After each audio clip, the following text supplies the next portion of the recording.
directly. चलो देखते हैं कैसे. That is my entire attempt here is to make you understand how to use current events in your preparation. And thumb rule, if there is any new student today, then I told in earlier class, there is a thumb rule for current event that you must make. If any news is being repeated more than 5 days, 4 to 5 days, that's important. If any news is being repeated more than 4 to 5 days, that's important. Go in detail of that means. If any news is, for example, 1 day or is mentioned in a very small column, yeah, good morning. If it is mentioned in a very small column or is not repeated more than 1 day, so that is not very important. You just need to know 1 or 2 lines. Let's look at that. So let's start the class. So these are from 8 to 12 April. Oh, sorry, 8 to 11 April correct events.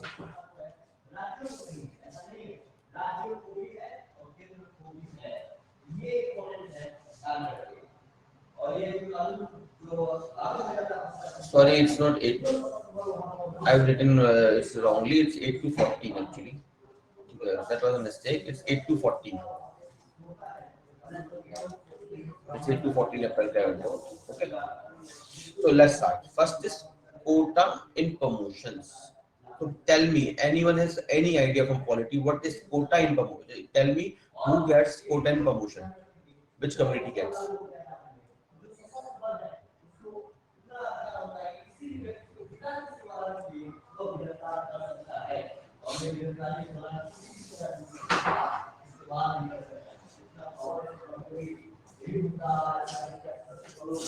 Exactly, yes, yes. So this was the news. So news was this much only. The Department of Personnel and Training, the DOPT, which is responsible for the services, including your Indian services, it has asked all union government and who heads this department. Basically, the ministry is headed by the Prime Minister himself. He himself had this ministry. It has asked all union government department to collect data on inadequate representation of SCs and STs. ठीक है, you know what is SCs? SCs are basically Dalit. I've told you, I exactly don't remember if I told you in earlier class, but SC is a constitutional term for Dalits. We have Dalits, and the constitutional term for Dalit is ST. Another term that is used for Dalits are Harijans. It was a favorite term for by Gandhi. Okay, so basically this is a revolutionary term. This is a reformist term. Yeah, good morning, everyone. Dalit is a revolutionary term, Harijan is a reformist term, and SCs is a constitutional term. Okay. And the other thing is STs, basically the tribes which are mentioned in the schedule. Anyone has any idea how SCs and STs are determined?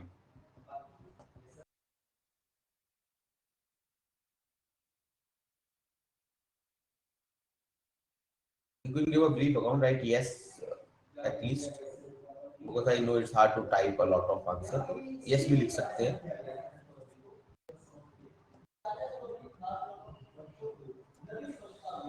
President or governor of the state, half to answer. The president only. If you look at the constitution, that is how you have to study current event. News was this only. Okay? That the DOPT has asked all union government department to collect inadequate representation data of SC and ST before implementing policy of reservation. So as soon as you read this news in anywhere, in any magazine, any newspaper, any site, all of a sudden you need to know at least 10 to 12 things. First, you need to know what is ST, how constitution defines ST, and what is the historical evolution of idea of STs. You must know who is STs.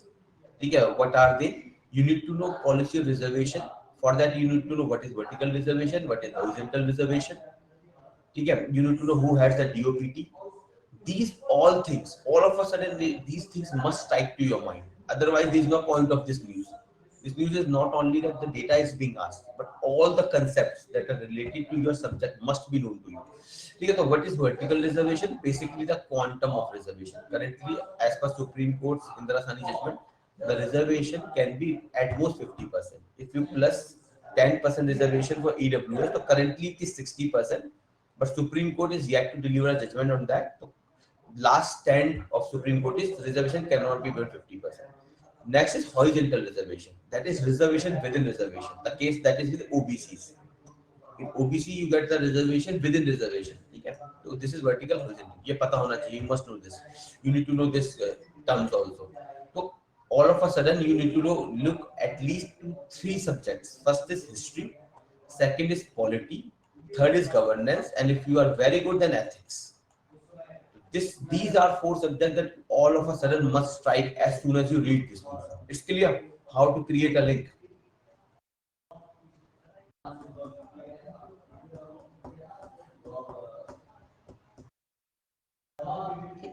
And that is the entire purpose of current event.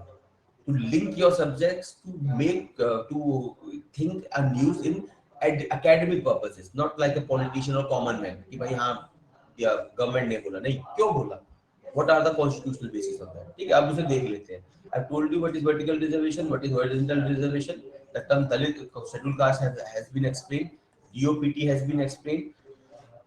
Now, policy of reservation, you know the what is the I was talking also about SCs and STs are determined by President of India. The Constitution clearly says that SC and ST must be determined by the President by an order. And who can amend this order? Once President, for example, identify 10 castes as scheduled caste and scheduled tribes and passes an order, by these are the castes. Now, who can add members to that, matlab add caste to scheduled caste list or delete or amend that? Yes, Parliament, exactly. This is the process. Once the order is issued, then the president loses power to do anything with that order. Then the power of Parliament. Okay, then comes the power. Now this all content is from your subjects. Okay, these are not from current event. As I said, newspaper are not written for UPSC aspirant. It is written for general public. You have to extract the point from there, the news, and all of a sudden go through your notes. यहाँ पे ये मैंने पढ़ा था, reservation की बात हुई है, तो these are the policies, these are the issues, and you are done. अब इस पे देख लेते हैं. अब now we will look purely to reservation in promotion. क्या था? So there was a case, general case. Before that, we have to talk about this Nagaraj case. What happened? What happened? The government gave reservation for SC and STs. After that, in promotion, what happens? Currently, there is a reservation at entry level. All of us compete. For example, in UPSC, okay, there is OBC reservation, there is SC reservation, there is ST reservation, and there is a new reservation of EWS and general category. Anyone who is not covered under these four reservations is a general member. We all compete. तो इसे बोलते हैं reservation at entry. Can anyone tell me? Please switch off your mic. Can anyone tell me what kind of equality it is called? Reservation given to the people at entry level. Can anyone tell me what we call this? Which kind of equality principle it is called? What kind of equality it is? Any idea? अगर नहीं है तो just write no so that we can know we are interacting with each other.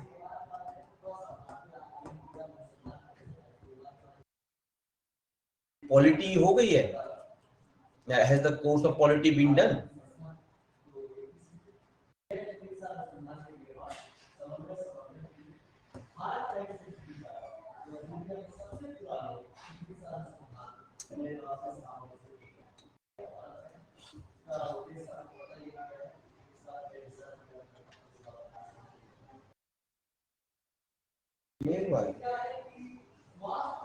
In polity, you will study, especially in the reservation part. When I say equality, this is called. What this is called. There are various kind of equality. We talk about equality of opportunity, equality of outcome, equality of resources, equality of capabilities, and these all are various scholars. Okay, and I would get the honor of teaching you people polity. Then I will teach all these scholars what their perspective. So what is this? It's a kind of equality of outcome. A kind of. I'm not saying it's a true equality there. A kind of outcome, which basically says, and it is also something we also know as positive discrimination. I hope this word must be heard by everyone.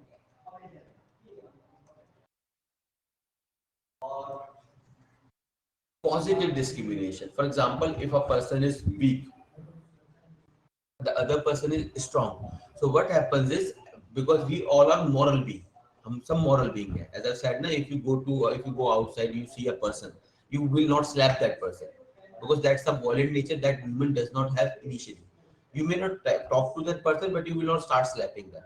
So this is the thing, we all are moral and loving creatures. We all are moral. We do not want to do bad to any person until unless there is a plausible reason to that thing. You get plausible reason and some kind of necessity. So that is the reason for positive discrimination. It says the people who are disadvantaged must get the at least chance to compete with those who are advantageous. I'm going in philosophy. I'm not talking about reservation per se. I'm going behind the philosophy of reservation. It's positive discrimination. So it's clear the philosophy of reservation.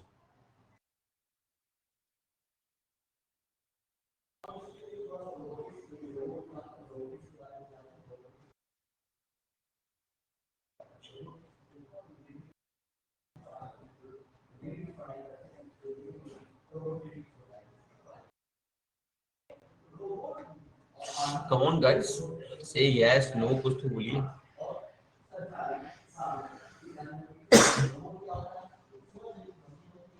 Okay. This is the part from polity. I haven't gone in detail because this is a current affair class. I did not want to go in detail. Time नहीं बचेगा फिर हमारे पास. So this is the part of a polity. Now comes to history. Can anyone tell me a significant fact in modern history that led to the initiation of reservation policy in India?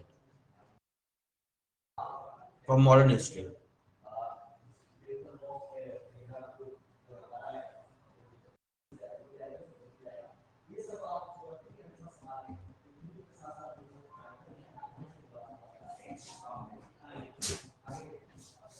Exactly, Farin. Pune Pact, exactly. So Pune Pact is the initiation point of reservation in India. It was between Gandhiji and Ambedkar. Okay, we cannot go in detail. The Minto reforms is a different thing.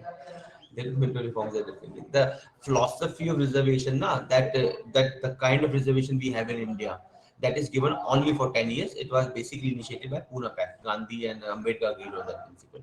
उसके अंदर there are a lot of things were there, पर वो history का part है यहाँ. So देखिए, this is how you have to create link. News पढ़ी, immediately you have to link history. हाँ भाई, history में पूना पैक्ट हुआ था, वहां से रिजर्वेशन स्टार्ट होता है. What were the issues there, how British has dealt with that. ठीक है, what was the communal award, ये सारे रिजर्वेशन से रिलेटेड है. And then you have to come to polity. ठीक है, what is positive discrimination, what is negative discrimination, how equality of outcome works. ठीक है, then all of a sudden you have to move to other dimension if there is, for example economic dimension. And the current event you have to go in psychological dimension also. The theory of reservation, that once the reservation is given, a person who is getting the advantage of reservation is less likely to give it up. ठीक है, there is various theories with it. अगर if you can create this much of link ना, then you are through. Nobody can stop you from clearing the exam. तो अब हम आते हैं purest पे. तो नागराज केस में क्या हुआ था, what happened is the Nagaraj judgement. The Supreme Court verdict, this we are talking about this general sin case. In Nagraj judgment, Supreme Court said, okay, if you want to give reservation promotion, fine, but there should be certain conditions. What were the conditions? First, you have to collect data. You have to collect data, how many people from this community are in services, and especially how many of those are in top class, the secretary level people. First, you have to collect data. Second, you have to provide इसमें लिखा ना quantifiable data on. Second, you have to provide data on backwardness also.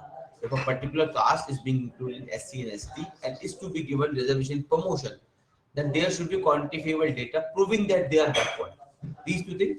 And another thing was efficiency in administration. If you have कहाँ लिखा है constitution में, which article talks about efficiency in administration in constitution? किसी को पता है? Anyone has any idea? Wild idea? Any wild idea?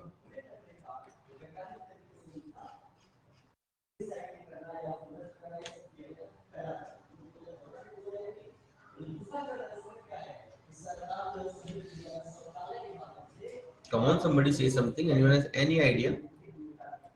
नहीं है तो नो ही लिख दो यार.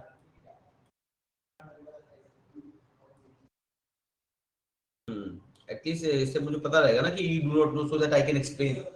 अदरवाइज क्या होगा, आई विल अज्यूम कि आपको पता है, विल मूव ऑन. तो it's your damage. 335, check it out. ठीक है, तो इसमें क्या होता है, it talks about efficiency in administration. It says if reservation is being given, it's fine. The basically it says if positive discrimination or something also known as in political language affirmative action is being done, then the efficiency of administration must not be hampered. The Supreme Court gave this this judgment, this criteria in Nagaraj case. Okay, so this case ultimately went to again this general Singh case was there. The government argued it's hard to provide data on backwardness properly. The government argued one thing this, and second thing government argued that the reservation should be in proportion to population. What do you think? Government was right. Rather than current limitation of this 50%, the reservation should be in proportion to reservation. Do you think it was a right step or not?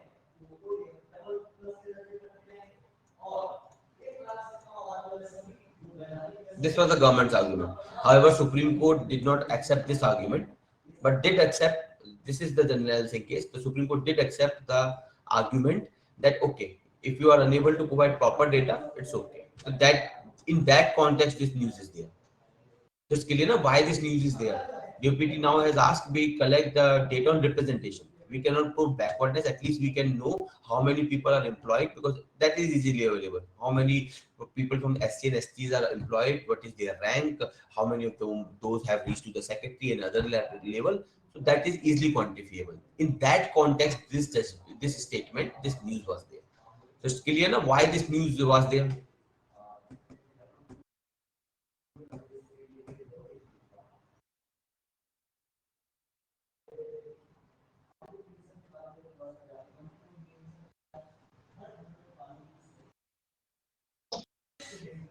No sir should be limits okay ठीक है limits में population के basis पर reservation जो होगा ना वो अब when I would be teaching polity तब मैं बताऊंगा इससे एक it acts kind of a separate electorate वाला सीन हो जाएगा फिर से ठीक है और मेरिट भी कोई चीज होती है अब मेरिट पे भी we will also have a debate कि merit is also some scholar John Rawls he has given theory of justice he has said कि merit is also a kind of lottery ठीक है वो सब बाद में डिस्कशन करेंगे जब इसमें आएंगे तो ठीक है सो फार इट्स क्लियर ना this statement this news is clear in context of your syllabus covering your history polity and other dimension it's clear na so far shall I move on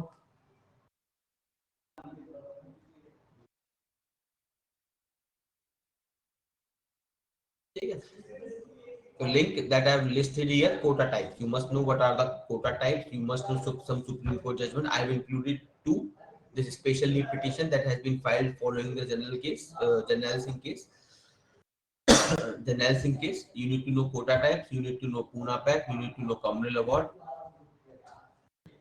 Hi Bhargava, good afternoon. अभी time है वैसे 10 minute.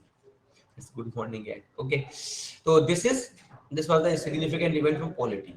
Now let's come to governance. And 8 to 11 is wrong. I have told you it's 8 to 14 actually. Okay. Now next news that we can find is UIDAI. We all know what is UIDAI, unique identification.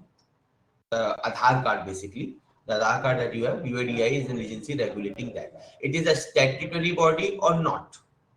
Can anyone tell me it is a statutory body or not?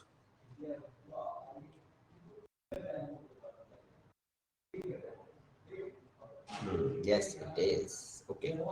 It is indeed a statutory body. Statutory body means a body established by an act of parliament or act of legislature, state legislature basically. So it is formed, it was initially not established as a statutory body, but later on under Aadhaar Act, it became a statutory body. Okay.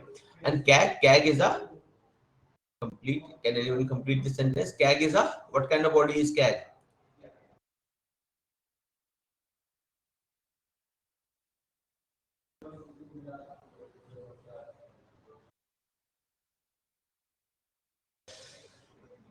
Yes, CAG is a constitutional body.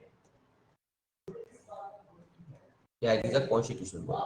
So as soon as you read this news, this is the news. As soon as you read this news, you need to create link immediately. UIDA is a statutory body created by Aadhaar Act. So all of a sudden you must know what is Aadhaar Act, what are its important provision, what are the weaknesses, what is way forward. These things must strike to your mind immediately. And if you cannot remember them, go through your notes immediately. As soon as you read this part of news. So first thing. Second goes with CAG. Same provision. What are the provision of the CAG? What are the strengths? What are the weaknesses? And what are the reforms by various scholars that have been suggested? And especially within that, the statement of Ambedkar. Does anyone remember or have ever read what Ambedkar said about CAG? Comptroller and Auditor General. Yes or no? Just type yes or no.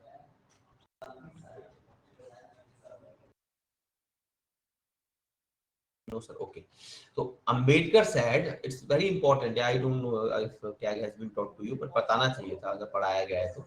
तो Ambedkar in Constituent Assembly said there was a question कि भाई CAG जो है ना, CAG is the only authority in the Constitution, only authority that is basically linked to Parliament, because all its reports जो होती है ना, they assist Parliament in ensuring accountability of the government. So Ambedkar Constituent Assembly said that CAG is the most important office under the Constitution. Why? Because it acts as the controller of public purse, the money that you and I pay to the government.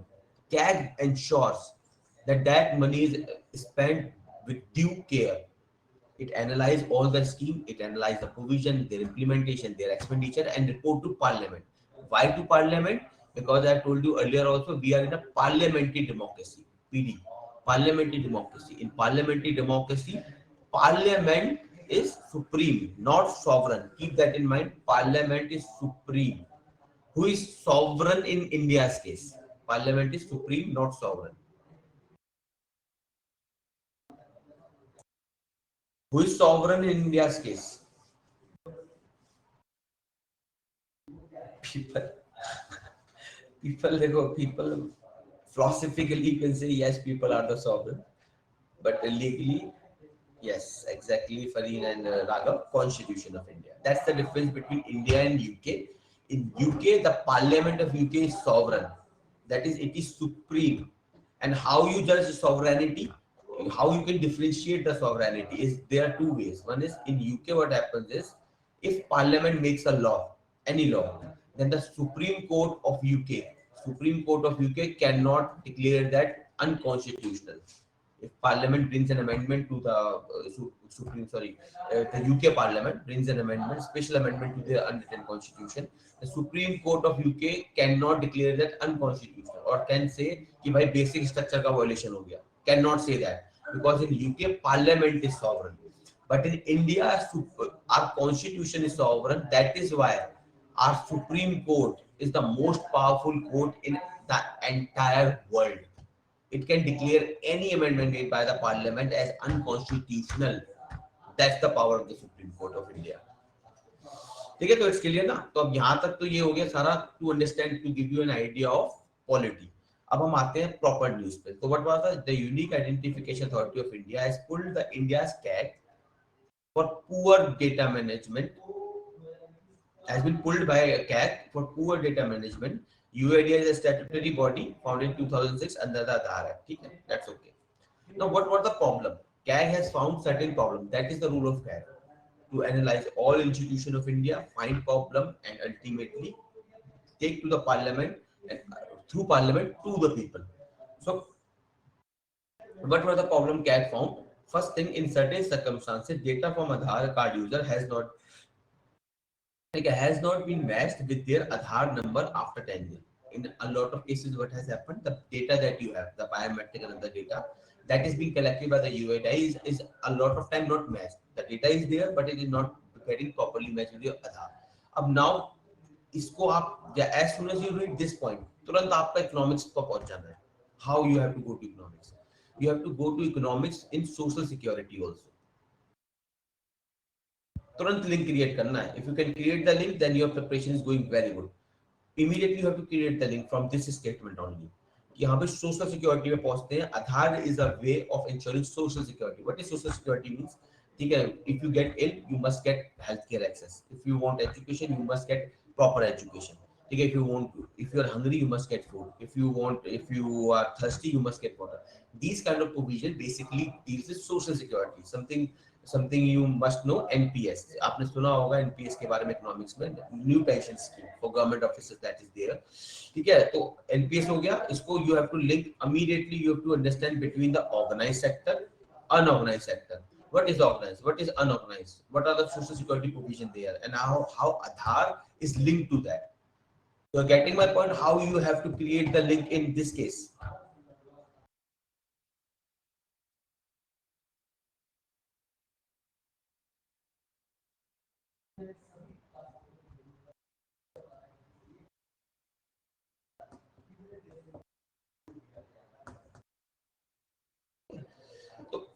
ऐसे पढ़ेंगे. अब अगली statement पे आते हैं. Before going to previous next statement, can anyone tell me what is the difference between organised and unorganised sector in India from economics notes, और if you have ever read economics.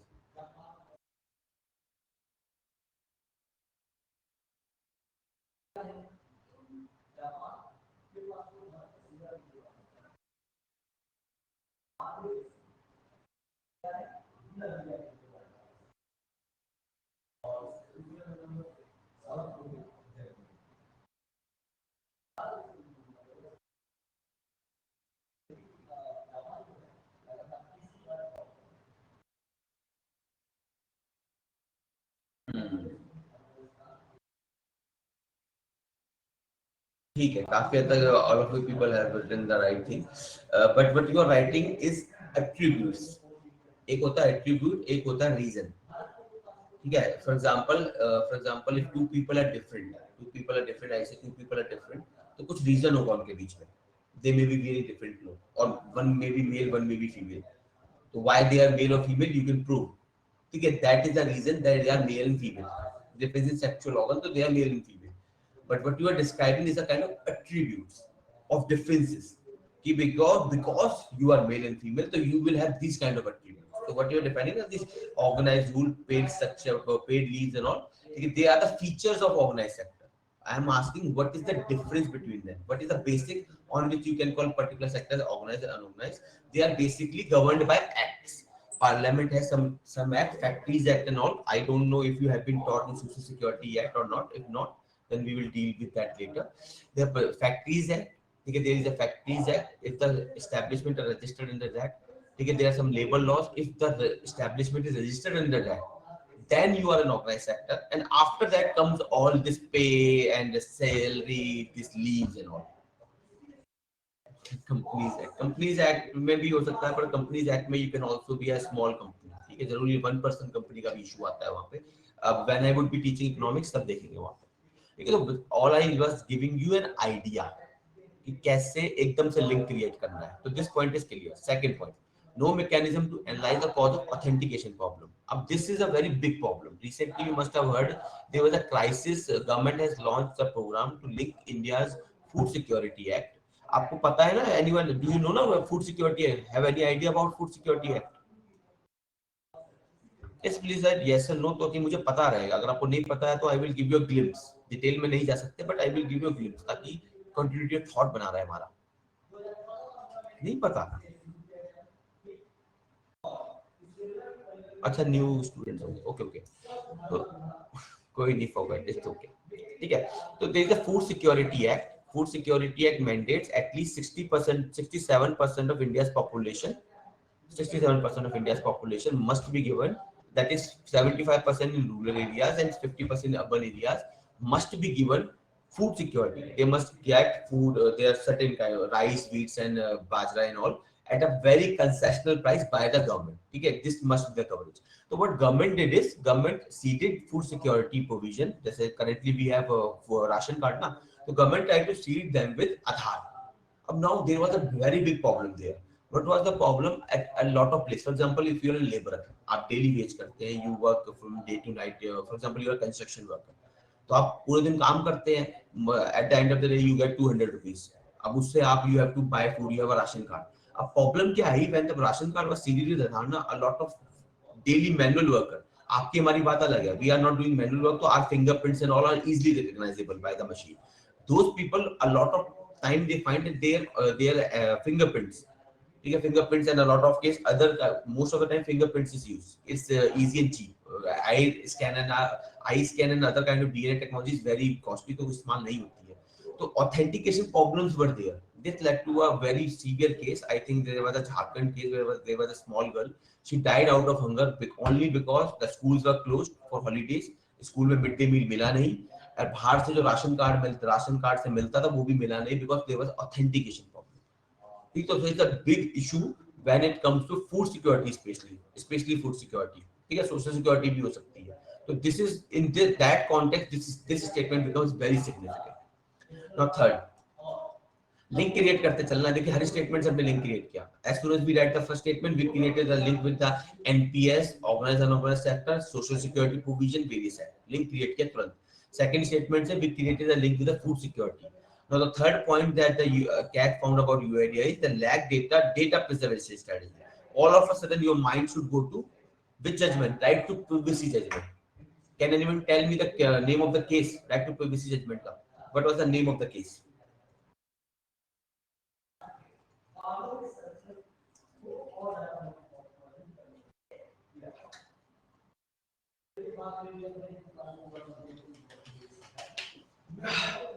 Yes, case AS Puttaswamy. Exactly. The Supreme Court is KS Puttaswamy case held that right to privacy is a fundamental right. Fundamental right का मतलब समझते हैं? It's the most important right. अब within rights there are numerous differences को बाद में देखेंगे. So all of a sudden this comes to your fundamental right judgment. Also there is an act, draft act currently. ठीक है, right to privacy act. वो right to privacy bill, sorry, right to privacy bill. You immediately need to know what is right to privacy bill, what are its immediate provision, and there were various dispute with respect to that bill क्या है. So it's clear ना how you have to link all of a sudden these right to privacy judgment and the privacy act. ठीक है, इसी this is इसमें मजा आता है. टाइम नहीं होता वरना आई एम सेइंग ना, अगर मुझे 6-7 घंटे मिल जाए तो मजा ही आ जाए. We will cover all the subjects. ठीक है, चलो कोई नहीं. Let's come to next point. ठीक है, UIDAI supplied free authentic services to the banks, mobile carrier, other organisation in violation of their own rule. ठीक है, robbing the government of India. ठीक है, एक ये प्रोविजन था. इसको you can link to a lot of point. First is loss to exchequer, second again right to privacy because they are supplying this free authentication services. अब इसको ना I can also link to a very good study. अब there was a scholar by the name Mark Leonard. There is a scholar by the name Mark Leonard. He has written a white paper on that. A very beautiful study was done on this social media. अब इसे I will teach in detail जब कभी मौका लगेगा. तो उसमें ही linked how this data that is being generated by the government is basically used for targeting. अब इसे आप एक और कोई can anyone tell me recent privacy issue, कोई सॉफ्टवेयर का इशू था which was by which government was snooping on its own people. नाम याद है किसी को?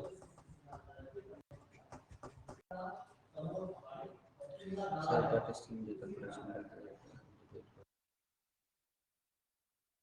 हाँ वही मैंने बोला ना, the data privacy bill that is there ना, उसमें इशू है. अब यहाँ तो हम उसे कवर नहीं कर सकते, वो पूरी एक क्लास खा जाएगा. एक वो बिल इतना इम्पोर्टेंट बिल है वो. If you will study that bill, we have to study its provision, what are the weaknesses. Even there was a very peculiar case. The bill was based on the recommendation of Justice Sri Krishna Committee. अब कमाल की बात हुई, when that draft was presented by the government, that very same person on whose committee that bill was drafted, he himself called that bill as a draconian act and a violation of right to privacy. कमाल की बात है. जिस committee के recommendation में bill लाया जा रहा है, उसी कमेटी का जो चेयरमैन है वो कहता है कि ये बिल जो होगा it is against right to privacy. ठीक है, तो ऐसी बहुत सी डिबेट कर सकते हैं, उसमें पूरी क्लास खा जाएगी. हाँ, पेगासस, एग्जैक्टली. तो you can also link it to Pegasus. अब for Pegasus again same thing, right to privacy judgment, right to privacy का जो बिल है, why we should have that, link that to the Facebook case. The recently there was Mossack Fonseca case. तुरंत link create करना है, Pegasus create करना है. तो you are seeing एक स्टेटमेंट से you have to link at least 10 to 12 cases. तो यहाँ तक क्लियर है. I know some people of you, some of you may be thinking ये सर ये तो बहुत ज्यादा चीजें होंगी, but that is how we have to study everything. तो it is clear up till here. Anyone wants to ask anything? Excuse me, sir. Yes, बोलिए. Sir, I wanted to ask that since we are new students and we haven't covered much, like I have only completed polity and just started history. So how can I link it to various subjects? Like I don't have an understanding of them, that what topics are there. So if you could तो please provide a solution as to how we can cover these हाँ, current affairs. इसीलिए मैंने बोला ना, that's why I said if for example I use this food security act, मैंने तो link create कर दिया. The people who understand food security वो तुरंत समझ जाएंगे. लेकिन that's why I ask, if you do not understand anything, जो मैंने लिंक बनाया, if you do not understand immediately ask कि सर आई डोंट नो। तो उससे क्या होगा, I will give you glimpse, अब मैं डिटेल में तो नहीं जा पाऊंगा but I will give you glimpse and I believe all of you must be writing. जो कुछ पॉइंट आपको समझ में आ रहे हो लिखना है। इफ जैसे मैंने फूड सिक्योरिटी एक्ट मेंशन किया ना, तो you can write in your notebook at the house कि हाँ फूड सिक्योरिटी एक्ट नाम की कोई चीज है। तो you are getting my point. If you do not understand anything, any link, just ask. It's clear? ठीक है, कोई भी लिंक ना बने तुरंत पूछ लेना, आई will give you a glimpse of it, I will give you a very basic idea कि वो क्या है और इन दिस कॉन्टेक्स्ट उसका क्या मतलब बन रहा है। ठीक है, at later point when you will really read that news और really that read that act, तब आप डिटेल में पढ़ लेना, at least it will make sense. Okay, let's move on. ठीक है, अब I have listed this links here for your reference. This Aadhaar Act, the CAC, constitutional position and issues, Aadhaar Act, important provision and issues, right to privacy, and all the debate surrounding right to privacy. Now let's come to next act. इसको थोड़ा detail में पढ़ेंगे। UAPA. Just tell me, anyone has ever heard of UAPA?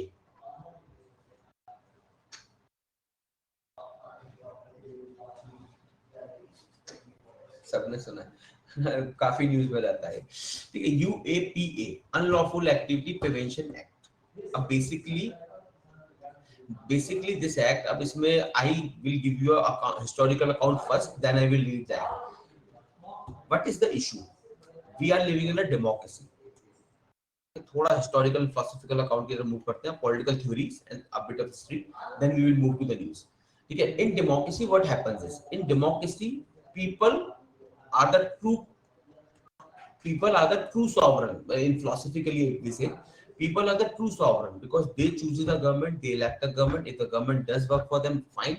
If they do not do the work, the people change the government. That is how democracy functions, and that is how it should be function. But if I put our liberal here, liberal democracy, in liberal democracy people have a lot of rights. People have a lot of rights, something we have, right? We have various, around 6 to 7 or 6 fundamental rights and various constitutional rights. These rights, what they basically, these rights are aimed to protect people from their government. Keep this understanding in mind. From now on, if everyone asks you what are rights, तो छूटते ही बोलना है, rights are the powers given by the constitution to protect me from my government. ठीक है, government से protect करने के लिए राइट्स होते हैं, one thing. And second component, some rights aim to protect me from my fellow citizen as well. For example right to untouchability. ठीक है, this is the understanding of rights. अब problem क्या आती है, there are lot of places where the government has to curtail rights. For example government is constructing a bridge, अब आपको उसके खिलाफ प्रोटेस्ट करना है, क्यों? क्योंकि आपका लैंड जा रहा है। if you have a for example a land there, a very sentimental land, आपके पुश्तों का था, आपके it was inherited from generation, you have a very sentimental attachment to that land. होता है ना, कई बार we have sentimental attachment to non living things. अब you do not want to give up that land because you are not interested in money, you are interested in very sentimental value that your parents lived in that house, you have very beautiful memories of that house, but government wants that place, government को वहां पे road बनाने का है, they want that place, you cannot give that place, you have very deep sentimental attachment. So in those situations we have to curtail rights, क्योंकि अब for your sentimentality we cannot impede the progress of the nation ना। पर इसका मतलब ये नहीं है कि आपके सेंटिमेंटलिटी की जीरो वैल्यू है, वैल्यू है, because we are a democracy and that too we are a liberal democracy. ठीक है, पर इसका मतलब ये नहीं कि आपके राइट्स पूरी तरह से सॉवरेन है। तो in that scenario such kind of acts come very handy. UAPA हो गया, वैसे यूएपीए हो गया, आपका एनएसए नेशनल सिक्योरिटी एक्ट हो गया। Don't worry about this act, I will teach that act, all this act in internal security, I am teaching that part in internal security, I am teaching, I will cover all this act in detail there. ठीक है, तो UAPA की बात करते हैं। Basically it's a act that curtail rights, but a very specific form of right that is for terrorist. अब देखिए, terrorist पे I can go on and debate for entire day, because terrorism जो है, terrorism और terrorist is a very subjective term, समझे ना, subjective term, it's a very subjective term. अब मैं एक चीज हमेशा कहता हूँ, किसी का आतंकवादी किसी का देशभक्त होता है। Let's take an example from Indian history. Let's take an example from Indian history so that we will understand UAPA and its ideological foundation well. I will cover this also in internal security that I am teaching. तो इसे थोड़ा history में जाते हैं. For example, Bhagat Singh. Bhagat Singh Bhagat Singh. What he did is he threw a bomb. Basically, that was not meant to hurt anybody. The only purpose of Bhagat Singh throwing a bomb in the central legislative assembly. Today we know that as parliament, but the Delhi legislative assembly that is there now, it used to be central legislative assembly. So he threw a bomb there. Basic purpose was to make the Britisher hear the concerns of the Indian. He did not want to hurt anybody, but it was an act of terrorism for Britishers. For us, it was an act of patriotism. You understand the difference? Same person did a certain act. For us, he's a patriot. For Britisher, he was a terrorist. What was the difference? Let me take an example. For example, today, if a government brings a policy in parliament, and I'm very much hurt by that. Not only I believe my entire community, a particular community is hurt by that. So, do I have the right to throw a bomb in the Lok Sabha, not to hurt anybody, just to make the government listen to me? क्या होगा? Next day, the police will come to me and arrest me under the charge of terrorism. Okay, parliament में बम फेंका है मैंने. So you are getting my point. Maybe but for my community, I would be a patriot क्योंकि मैंने उनकी बात इन नेताओं तक पहुंचा दी. इन नेताओं के कान में जो बात नहीं पहुंच रही थी मैंने पहुंचाई. The entire media will cover this news कि भाई this person has threw something there. तो भाई क्यों फेंका? There would be debate and discussion, hour-long debate and discussion on my cause. So I made that heard to everybody. So it's a kind of patriotism for my community, for me. But from the perspective of government, it would be an act of terrorism. So it's clear that terrorism is a very subjective term.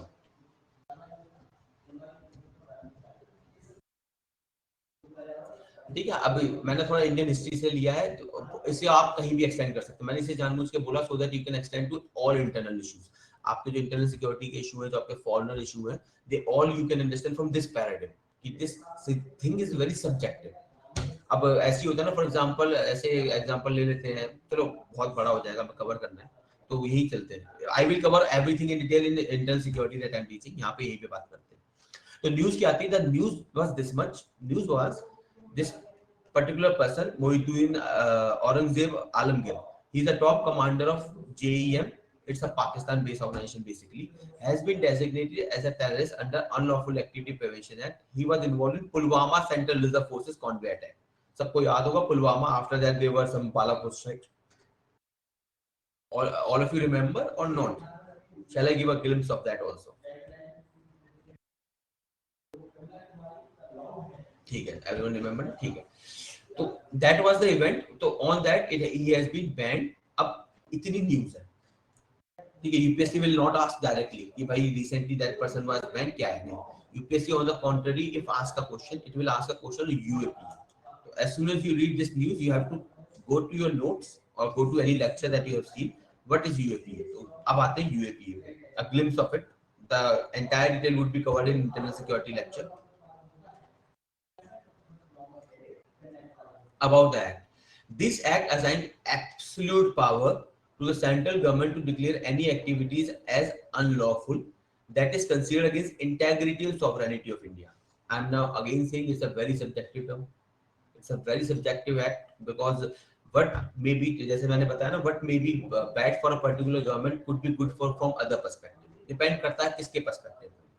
और government में भी very करता है. A government may be more tolerant. For example, government is constructing Central Vista currently. Imagine there would be Manmohan Singh government.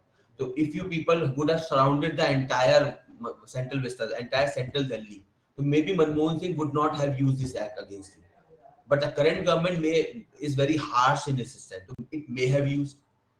Event is same. You have surrounded the entire Delhi just to protest against Central Vista, say for example. The government can use UAPA if it thinks that that is an act of terrorism because you are blocking the entire state, and it will select few people ki bhai these people were the founder and doing the funding of this event, to arrest for you. It can do, but the other government may not do. So that is what I am saying. It gives absolute power to the central government, and these are very subjective terms. May vary from government to government, may vary from person to person. So what are the second provision? The act make it a crime to support any secessionist movement. And now you cannot support any secessionist movement, be it in Northeast, be it in Jammu Kashmir, be it in any other place. If you are supporting that, then the government can declare you a terrorist. Ab isme there was a very catchy thing here. What was the problem with this act was initially under UAPA nobody could be declared terrorist. Nobody. I'm not saying not organization. Initially this act was only applicable to organizations, that a particular organization could be declared terrorist organization. Can anyone tell me one Naxalist organization that is declared a terrorist organization and banned under UAPA? One Naxalite organization.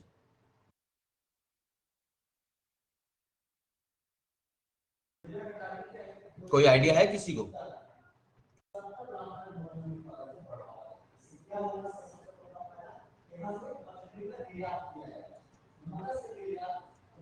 Come on guys, say something. Any idea? Yes or no पे लिख दो कम से कम यार.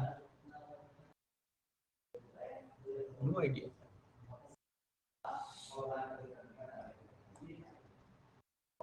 Best बंदा. अरे यार सरकार थोड़ी ना टेररिस्ट हो जाएगी. There is a CPI Maoist. Now I have covered this in the internal security lecture in detail.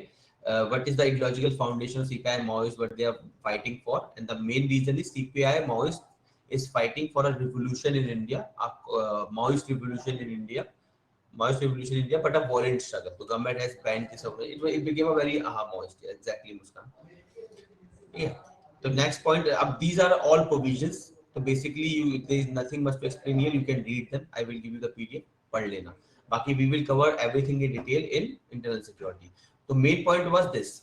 तो न्यूज हमने कवर कर ली. News was this that a particular person has been declared terrorist under the UAPA. All of a sudden, these are all the provisions of UAPA that would be covered in internal security.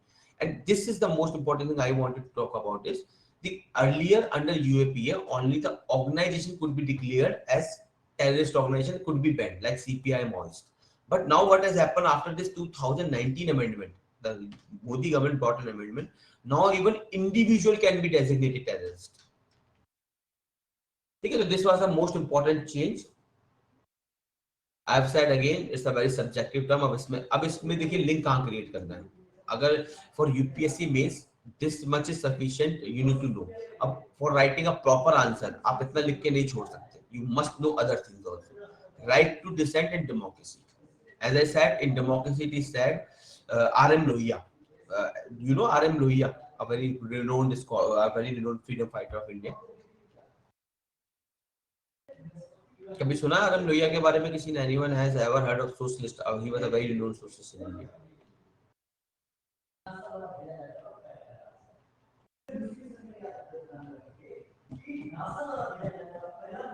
Ram Manohar Lohia, RM. Lohia. Come on guys, just say yes or no तो बोल दो यार. इतना भी अत्याचार मत करो.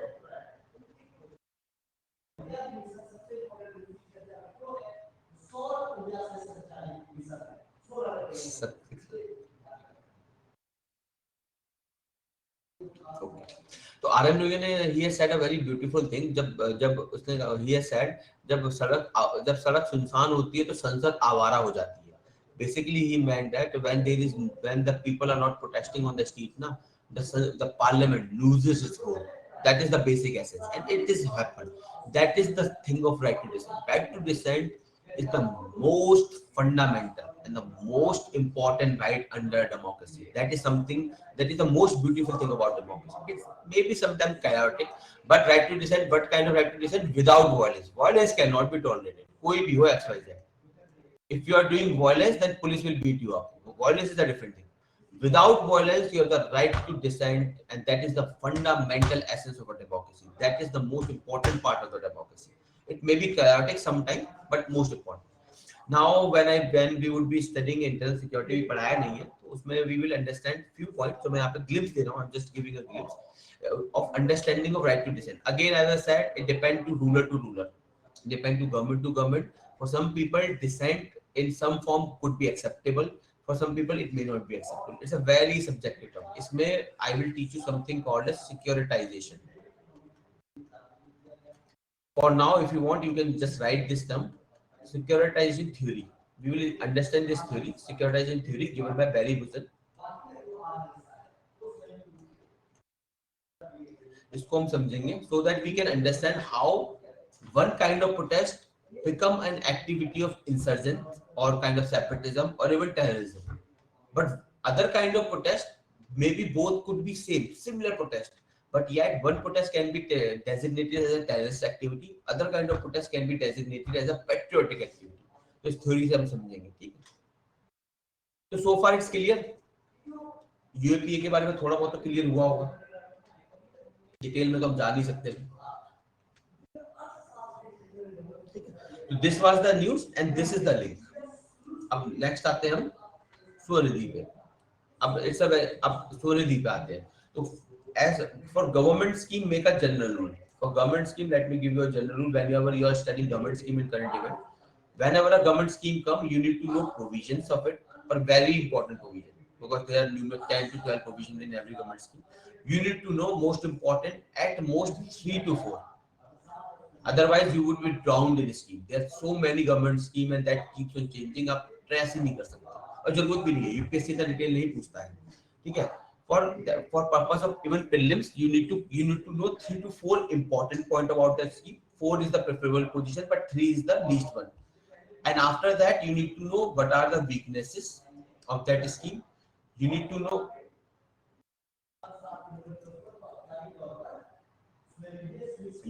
know what that scheme covers, why that scheme covers, or significance.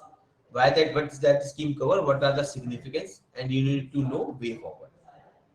Okay, this is how you have to cover all government schemes. Certain provisions, weaknesses, significance, and what it aims to cover, and what could be done. ठीक है, अब आते हैं scheme. This is how you have to cover scheme. Now let us come to the scheme. One scheme, Swaridhi Yojana. What is this scheme? It aims to carry out socio-economic profiling of PM Swaridhi beneficiary and their families to assess the eligibility for 8 government of India welfare schemes and facility sanction for eligible schemes. Basically, this program that is being run by the government, Swanidhi is a Samriddhi program. And the main purpose of this program is to cover all the people, identify them who could be covered in Swanidhi Yojana as well as other 8 government schemes. Okay? This is one thing. So the program has twofold achievement. First is central database of all street vendors and their families. One thing. Second, a kind of interministerial convergence. Now, why this is important? This comes from a governance syllabus. In governance, there is a syllabus. There is a point about government scheme and their socio-economic impact and weaknesses. From governance, this point is important. What is the problem with most of the government scheme? आप कोई भी पढ़ लो, चाहे आपकी digital India हो, चाहे you have digital India, you have स्वच्छ Bharat, you have Bharat निर्माण, all these schemes that are part of governance. Any scheme that you study, there is one fundamental problem in all those schemes: interministerial convergence नहीं होता. If a scheme is launched by particular department or ministry, a lot of time is consumed in bringing other ministry who may be related to them in sync. For example, आपने देखा होगा, you must have seen in your daily life, पहले road बन जाता है, उसके बाद कोई आता है, रोड खोदता है, पाइपलाइन डाल जाता है, फिर रोड बन जाता है, फिर कोई आता है, फिर रोड खोदता है, फिर उसमें इलेक्ट्रिसिटी लाइन डाल के जाता है, फिर रोड बन जाता है, फिर वो खोदता है, फिर बन जाता है. You must have seen, I believe all Indian must have seen this kind of scenario. यही है. Interministerial convergence नहीं है. Departments are not converging within themselves. Departments are fighting within themselves. So that convergence lead to a lot of wastage of material resources and labor.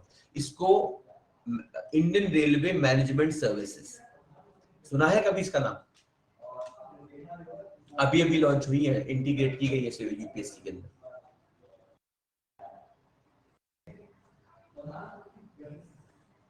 सुना है ना, अभी integrate की गई है.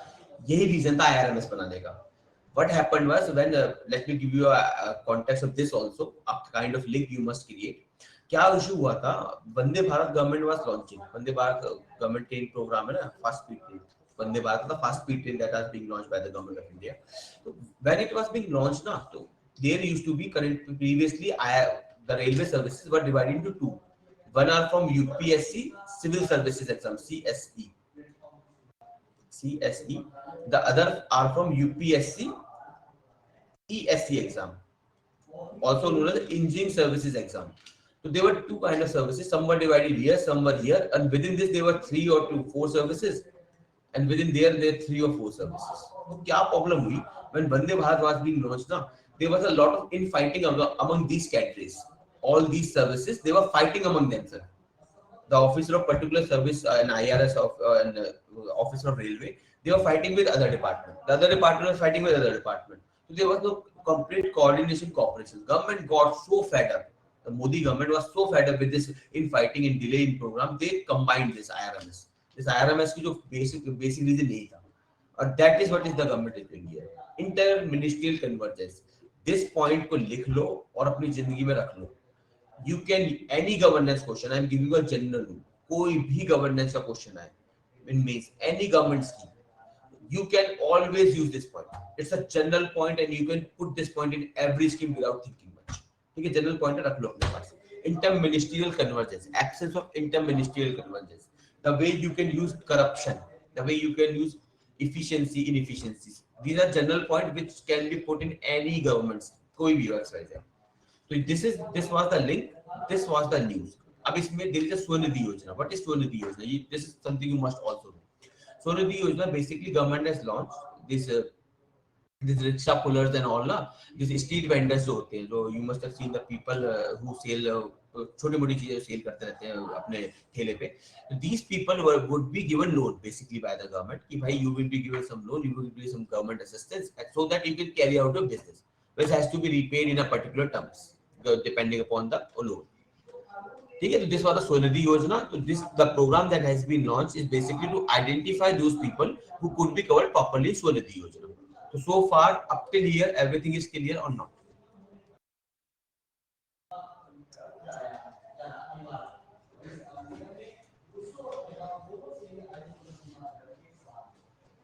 Okay. तो इसमें I also wanted to give you a glimpse of something from governance. वैसे यहाँ syllabus में नहीं है, but आया तो मैं आपको बता देता हूँ. Especially for a new student, it would be very good for you to understand government schemes. ठीक है, governance में economic survey ना, आपका economic survey ने एक analysis किया था. The economic survey, I think it was 2015-16. Economic survey 2015-16 there was a very good analysis by this survey of MG Narega. Do you know what is MG Narega? पता है ना? नहीं पता तो बता दो. I will give you a glimpse.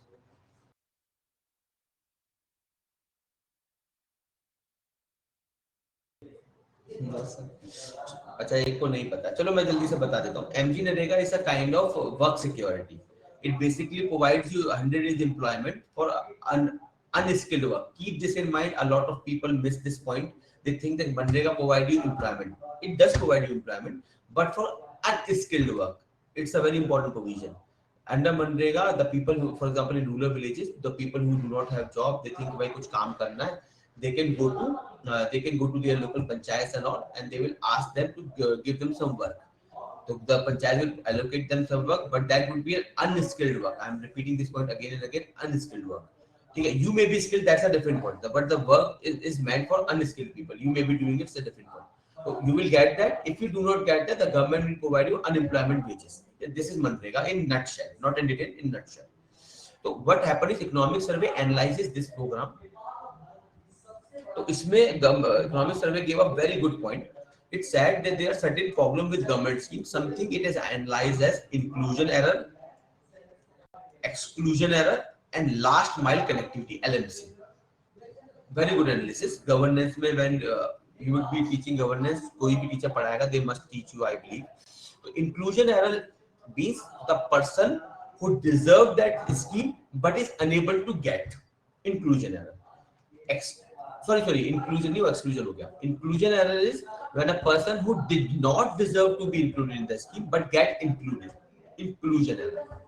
Exclusion error is when a person who deserve to get into the scheme but does not get into the scheme is exclusion error. Last mile connectivity is basically you deserve the scheme, you got identified, you were enrolled on the scheme, but you still do not get the benefit delivered to you. That is last mile connectivity. So इसमें according to you, it's a question from me to you. According to you, out of these three, which could be the most severe case of bad governance? आपको क्या लगता है? Inclusion error is dangerous, exclusion error is dangerous, or last mile connectivity is the most dangerous point from the perspective of governance? And everyone participate. गलत होगा कोई बात नहीं. As I've always said and I always tell to all my students कि we are in academic session, free flow of idea. कोई भी अनशन दिमाग में आइडिया आता है बोल देने का. टेंशन नहीं लेने का, बोल दो, गलत ही तो होगा ना, और क्या हो जाएगा। LMC, okay, so there is LMC, Aisha LMC, Fareed LMC, everyone thinks LMC. Raghav exclusion, okay, मतलब LMC पे ज्यादा वेटेज है इसका।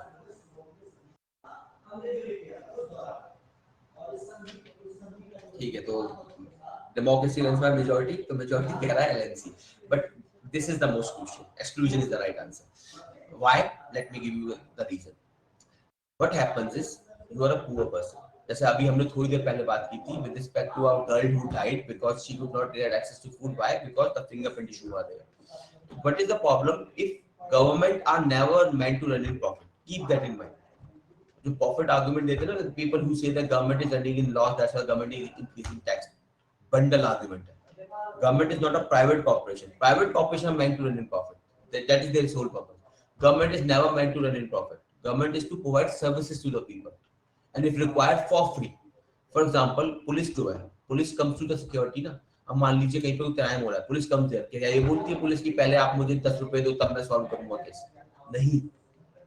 But the government provide them salary and everything. They provide them revolvers. They provide them all kind of technical equipment, their vehicle and all. But we do not pay a police person anything. The government pays them. That is the role of government. Government is able to provide us social security and all without charges if required. I'm saying, if there is some service on which we can pay, for example, in railways. In railway, there is something called a general segment. A general डब्बा होता है. That is the most important डब्बा of the entire railway.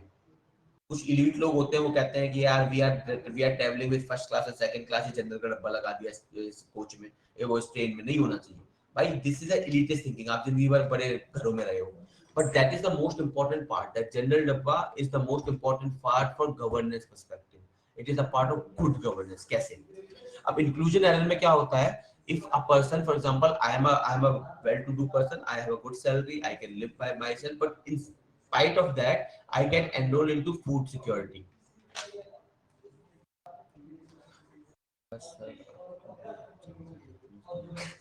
अरे यार तुम तो technicality में चले गए. ठीक है, वो एक डिफरेंट केस है. वो I am saying that the police is not suppose to run in that way. तो वो सरकार की प्रॉब्लम है ना कि you are unable to control your police, तो वो सरकार की प्रॉब्लम है. But the police is not meant to take money from you. That's a different case. तो what is inclusion error? Basically what happens is if a person, for example, I have sufficient access to resources, okay, in spite of that, if I am get included, if I am get included in the government scheme, for example, food to security, I get included in the food to security, I keep on taking subsidized food from the government. ठीक है, तो it चलता है इसलिए है कि government can afford free riders. Economics term है free ride. Government can afford free riders. कोई नहीं, थोड़ा नुकसान हो गया चलता है, प्राइवेट कंपनी नहीं कर सकती. एक्सक्लूजन अगर बहुत सीवियर होता है. If I am, say for example, a person, I am a tribal living some place, and I deserve a government particular scheme to get access to food or something. If I do not get it, क्या होगा इससे? इससे होगा alienation. I would be alienated by the government. I would feel कि भाई ये सरकार मेरी नहीं है. And this alienation ultimately lead to radicalization. If this alienation is not treated at the proper time, it is like a disease. If ऐसी disease होती है ना, if you treat the disease at the initial stage, it get rectified. If it keeps on growing, it becomes severe. उस बात से फिर तो कहानी गई. That is what happens. If exclusion is there, it lead to alienation, that lead to radicalization, and that is the reason. That is the reason for your separatism. The link is clear. We have linked governance and internal security here. Clear है यहाँ तक? Most important out last mile connectivity का क्या होता है? When you get recognised, तो last mile connectivity में क्या होता है? You will not blame the government. For example, you get your ration card. Ration आप you got enrolled into the ration, you got your ration card. तो आपको लगेगा सरकार ने मेरा काम किया, सरकार ने मुझे रिकॉग्नाइज कर लिया as a person who need assistance. But now I am not getting last mile connectivity. It's an administrative problem. You will blame the local babus कि वहां का जो तहसीलदार है वो करप्ट है या वहां का कलेक्टर करप्ट है. So you will not directly get alienated from the government. You will blame the administration. Last mile connectivity second most important है, पर severe नहीं है. Severe is exclusion. So I hope it's clear. And in this context, the government is running this scheme. Government जो programme run कर रही है ना, जिस programme Svanidhi to Samriddhi programme, ये इसीलिए रन किया जा रहा है कि एक्सक्लूजन एरर्स कम से कम। Clear?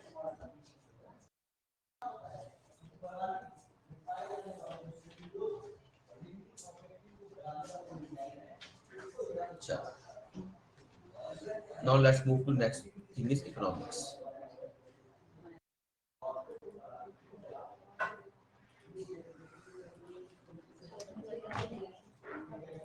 In economics, first thing that we came to the news is Pradhan Mantri Mudra Yojana, PMMY.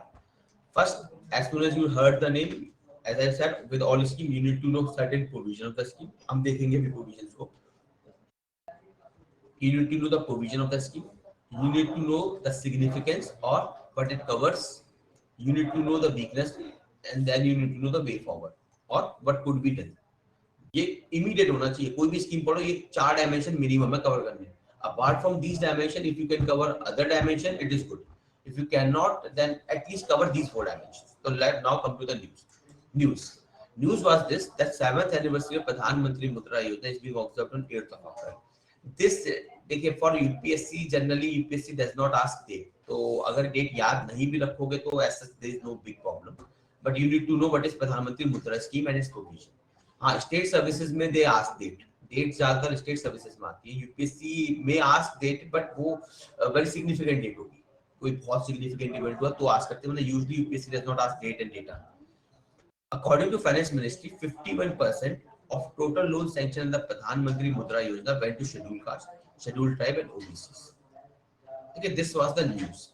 So as soon as you hear the news, you have to go to the scheme itself. You have to go to the provision. अब थोड़ा provision देखते क्या थे. Pradhan Mantri Mudra Yojana and micro unit development refinancing agency Mudra bank, ये दोनों basically आपस में linked है. तो Mudra bank was basically it's a public sector bank established under the companies act, registered as NBFC. You people understand NBFC क्या होता है?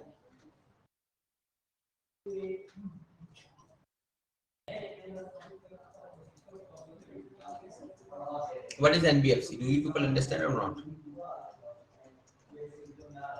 Smithy, yes. Okay. Yes or no लिख दीजिए. Just like yes or no if you do understand or do not understand.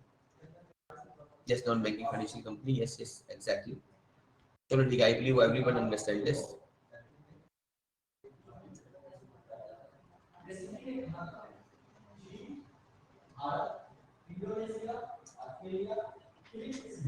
Non-banking financial company. So basically, these are the firms which are registered under the NBFC, are kind of lending firms which are registered under the Companies Act but are not regulated properly by RBI. I'm saying properly because certain NBFC are regulated, certain NBFCs are not regulated. In economics, there is a topic called shadow banking. There is a topic called shadow banking that is directly linked to NBFC issue. And अगर इसको आप और link करना चाहते हैं तो you can also link to recent crisis. जो recent government का कॉर्पोरेट टैक्स एंड ऑल है वो भी लिंक कर सकते हैं, बट कोई बात नहीं, अगर लिंक नहीं कर पा रहे नॉट इम्पोर्टेंट. तो प्रधानमंत्री मुद्रा योजना में this is clear that public it's a Mudra bank, it's a public sector bank. Basic public sector bank means government the majority owner, registered in the Companies Act, and it is registered as an NBFC, non-banking financial company with RBI currently. Mudra Bank will set up under Pradhan Mantri Mudra Yojana. Pradhan Mantri Mudra Yojana के तहत setup की गई है. And what is this योजना basically? It provide microfinance. Microfinance means it provides finances to MSME. These are the people who need finance. And if you remember the earlier class, I believe I talked about MSE in detail there. So MSME, as I've thought, they are very important. They are very important. They provide employment to at least 70% of your forces. That is, वैसे तो it vary करता है, कुछ लोग तो 90% तक भी कहते हैं. ठीक है, most of your unorganized sector is composed of MSME. So it is the biggest employer. So it is very important in terms of finances. Finance होगा if you want to establish, for example, a cyber cafe. So under Mudra Yojana, you can take either 50,000, that is Shishu. You can take 50 to 5 lakh, that is Kishore. You can take 5 to 10 lakh, that is Tarun. And use that money, go establish your cyber cafe, give employment to 1 or 2 people, whatever may be the case, and give them employment. They will get money, they will get something to survive on. You will also get your business. So that in that context, PMMY was launched and important. because it is clear up till here the provision of Mudra Yojana, the Shishu Kishore Tarun, and why microfinance is important for MSME.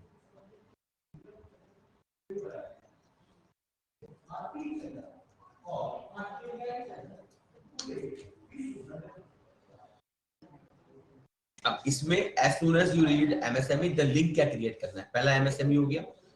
Anyone remember the previous class in which I discussed MSME Act?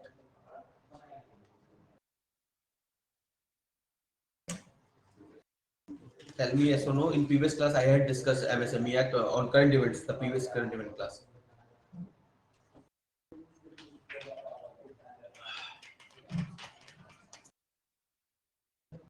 अरे भाई no तो बोल तो कम से कम. Say something. Yes or no तो बोलो. नहीं है यार तो कोई बात नहीं. But at least say something. Was not there. Yes, yes.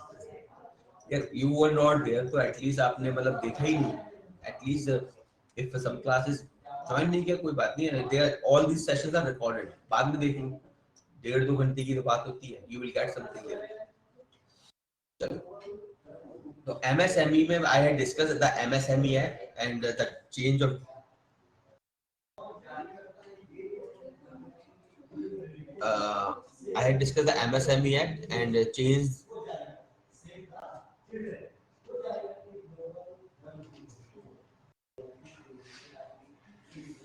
तो लिंक आपको क्रिएट करना है. Link that you have to create is एक सेकंड गाइस.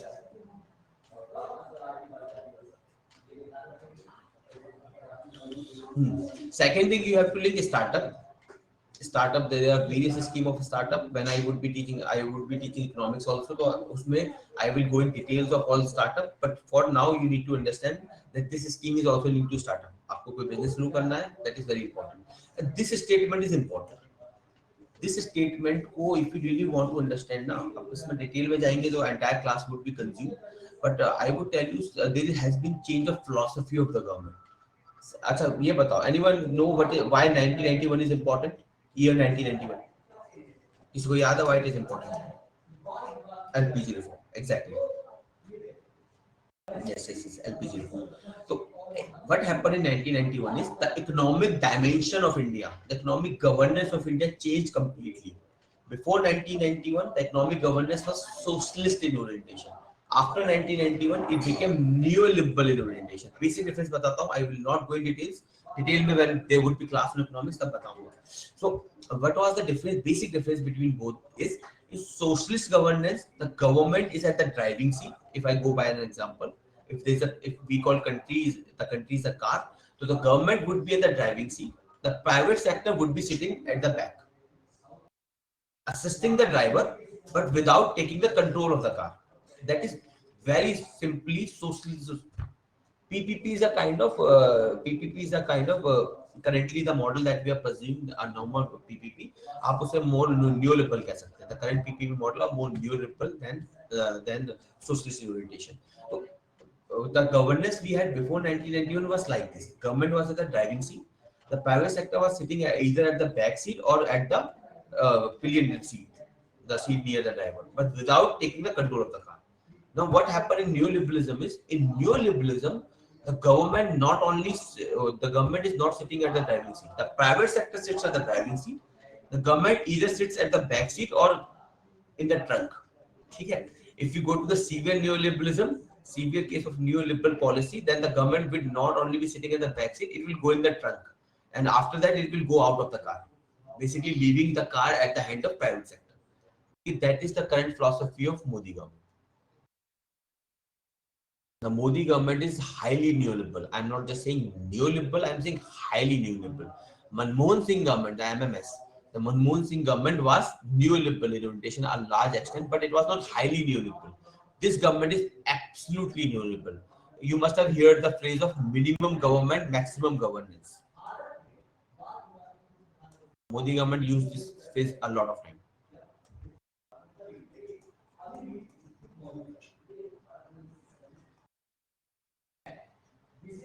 ठीक है, that is basically the idea of new liberalism. अब इसमें डिटेल में नहीं जाएंगे फिलहाल. The basic idea that I have given you between the socialist governance before 1991 and the neoliberal governance after 1991. Now, what are the implications? What are the benefits? What are all these things would be studied in economics. So this is the statement. Third statement is important. Pradhan Mantri Modi has indicated that his focus is to create the third sector, the personal sector. ठीक है, other than farms and factories. Farm समझ गया? Farm is the primary sector. Factories is the secondary sector. In economics I'm talking about, and this personal sector that is being talked about basically services, which is also known as the tertiary sector. Pradhan Mantri Mudra Yojana is one of the cornerstone of this policy. So this statement is clear, na? Personal sector statement, and how it is linked to the economic governance in India, the new liberal economic governance in India. Clear hai? Anyone wants to ask anything?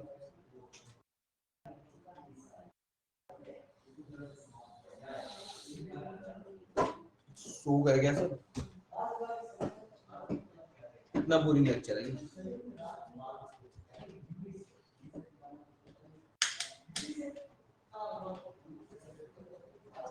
मैं लिख दिया करो, at least I would know ना you people are there and engaging.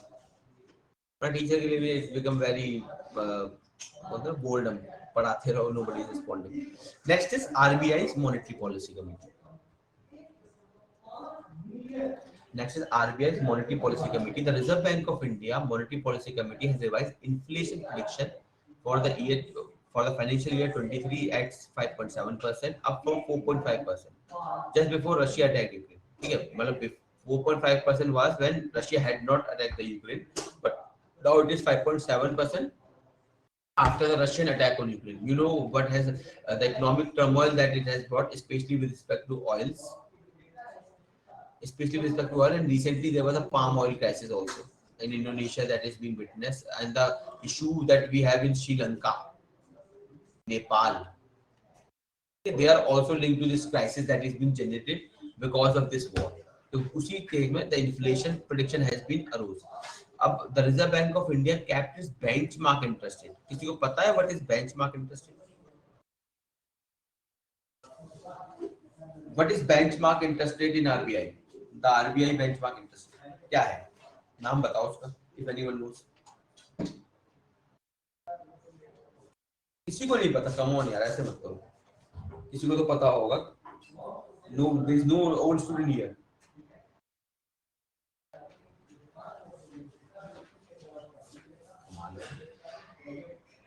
I was expecting at least one student to know here. Repo rate, thank you. Thank you very much. चलो किसी ने तो बताया. देखिए, if you do not know and are new students, it's okay. Even if you are old, कोई बात नहीं, but at least थोड़ा आइडिया होना चाहिए. Repo and reverse repo, yes, exactly. दोनों को बोल सकते हैं. तो benchmark rate is basically the current rate that government uses, repo rate. मैं थोड़ा सा बता देता हूँ for the new student what is repo rate. Repo rate is basically, आप इसे simple अगर समझना हो without going into technicalities or repo and reverse repo and all, simple समझिए पैसा को डालना market में. You have to insert money in the market. That is repo.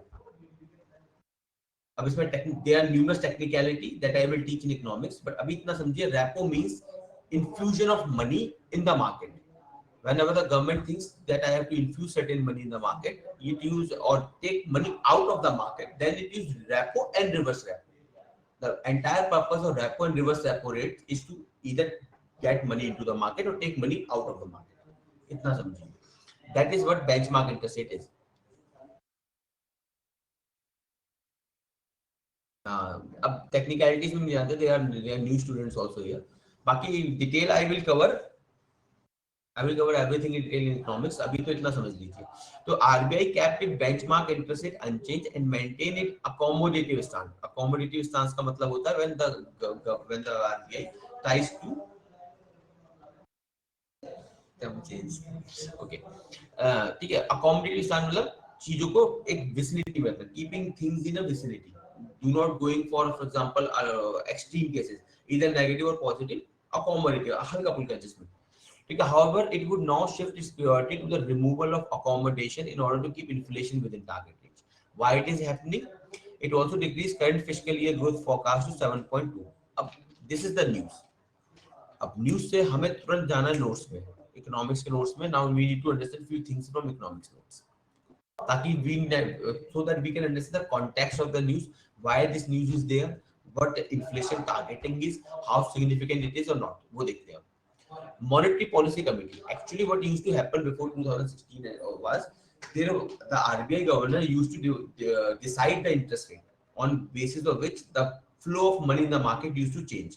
But government thought this practice is not sustainable because the RBI governor becomes the complete controller there.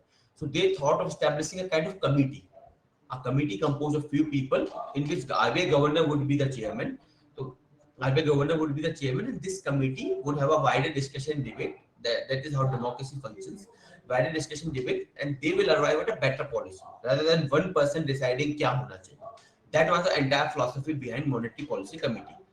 Okay, and what is the purpose of Monetary Policy Committee? The only purpose of Monetary Policy Committee is inflation targeting. That is to keep inflation in check in India. मंदी को control में रखना है. Prices must not shoot beyond the range. That is the entire purpose of MPC. तो इसे पढ़ते हैं notes में क्या है. Inflation targeting focus mainly on achieving price stability as the ultimate objective of the monetary policy. Either a number or a range. मतलब किसी range में रखना है, we have to keep, for example 4 to 6 के बीच में रखना है, और a number we have to keep below 6%. कोई भी केस हो सकता है. That the central bank promises to achieve over a given period of time. The targeted inflation rate will be set jointly by the RBI and the government. Previously, what was the practice? The RBI governor used to decide the monetary policy based on his input from his committee. This committee from his own subordinates, but he was the complete controller. Now, government members are also present. They, along with the members of RBI and the governor as a chairperson, decide this inflation targeting. However, responsibility of achieving target would rest primarily on the RBI on demand side, supply side on the government. ये point समझ, are you able to understand this line? That the responsibility of achieving the inflation target rests both on RBI as well as governor. Okay, RBI as well as government. Is this point clear? समझ में आ रहा है?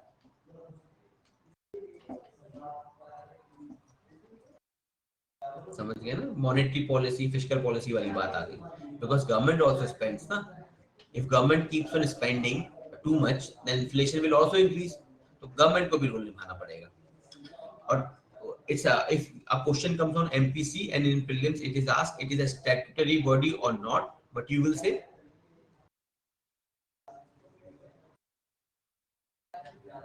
is it a statutory body or not?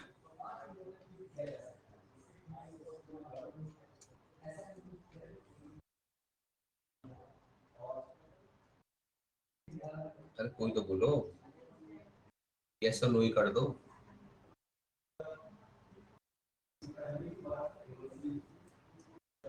Nobody is saying anything.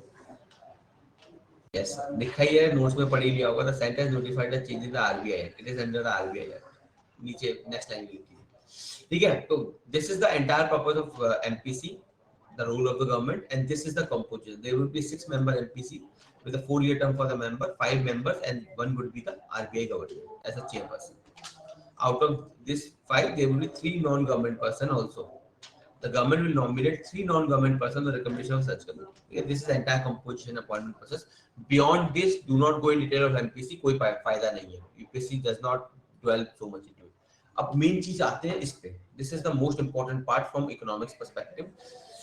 Does inflation targeting works in India or not? Tell me this. What do you think? अब बताओ. Can inflation targeting works in India or not?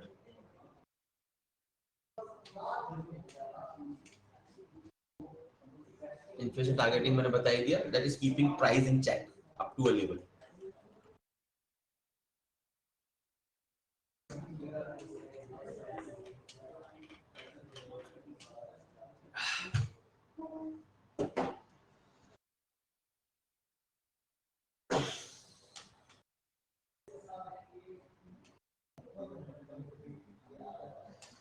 I am asking inflation targeting. I told you ना MPC का काम क्या था? Work of MPC is to target inflation. That is to keep check on inflation up to a level.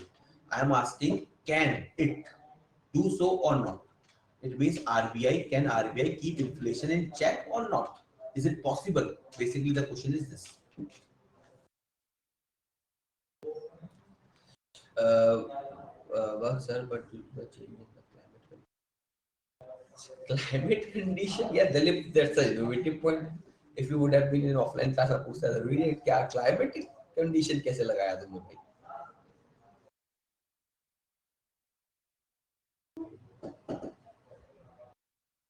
अच्छा, with respect to the prices of commodity, supply and demand का factor लगाया हुआ climate में. अच्छा अच्छा अच्छा, good link, अच्छा लगा.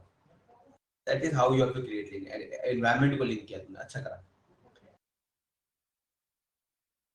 Okay, चलो time खत्म हो रहा है. Let me tell you, inflation targeting cannot work in India properly. Why it cannot work in India? Because in India the biggest problem that we currently face is unofficial resources.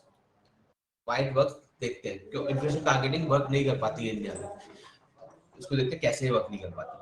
According to economists, a central feature of well-functioning monetary policy is the transmission of monetary policy to actual bank rate.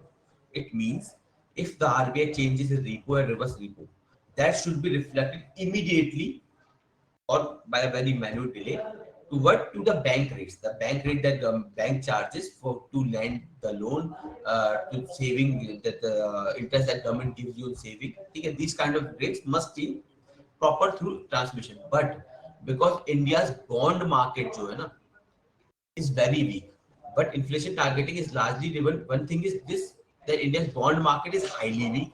Second, fuel and food prices, जिस पे RBI का control नहीं होता.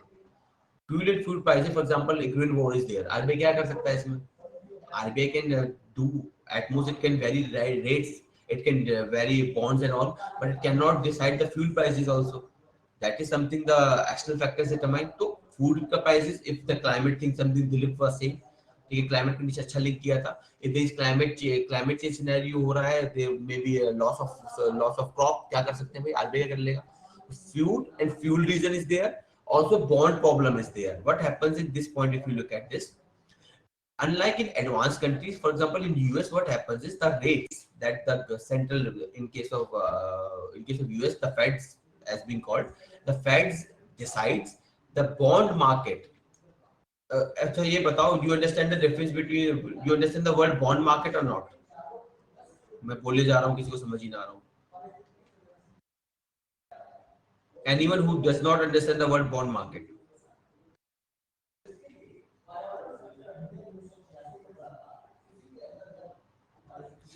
तो सुखदेव जी बोलना चाहिए था ना, मैं बॉन्ड मार्केट चिल्ला रहा हूँ.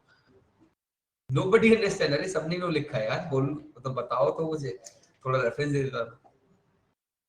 अच्छा ठीक है, चलो बॉन्ड मार्केट थोड़ा सा समझ लेते हैं. ठीक है, तो what happens is basically we have a lot different kinds of market. Market means जैसे stock exchange होता है. In a stock exchange what happens is stock exchange. We have stock exchange. Stock exchange में क्या होता है? We have shares. Shares क्या होता है? It's a kind of certificate. There would be a certificate जिस पे लिखा होगा कि आप इस कंपनी के इतने इतने शेयर खरीद रहे हैं. Kind of certificate होता है. And this certificate can be traded on the stock exchange. तो इसे बोलते हैं basically capital market.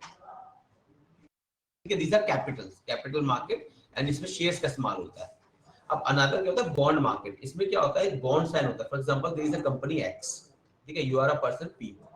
तो what happens? This company, एक मिनट थोड़ा नीचे करता हूँ. हाँ, so what happens? There is a company X, you are a person P. This company will create a bond. इस पे लिखा होगा कि भाई, इस पे कुछ लिखा होगा और यहाँ पे कंपनी के हस्ताक्षर वगैरह एंड सिग्नेटरीज होंगे. इस पे लिखा होगा कि फॉर एग्जांपल 1 लाख रुपए आप मुझे अगर देते हैं तो मैं आपको हर महीने 10,000 रुपए का इंटरेस्ट देता रहूंगा. This may have been written there. If you give me 1 lakh rupee, I will keep you giving 10,000 rupee per month. You go to this company, you buy this bond. You buy this bond. मैं बहुत crude example समझा रहा हूँ. You buy this bond, ठीक है? You buy this bond to the market where these bonds are traded.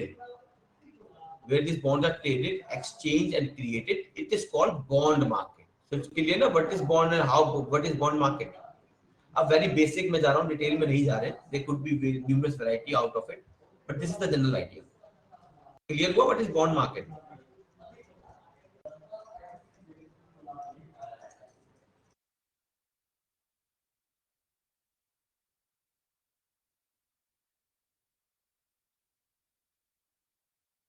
ठीक है, ये जनरल आइडिया बॉन्ड मार्केट का।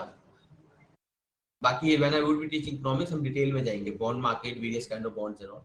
तो क्या हुआ, unlike in advance countries like US, US में bond market is very strong. In India this is a problem, people do not the people must does not invest much in bonds. ठीक है, problem bond market India की बहुत week है। तो that is what is saying, unlike in advanced country like US where the bond market is very strong and important for transmission of monetary policy. For example, in repo and reverse repo there are bonds involved.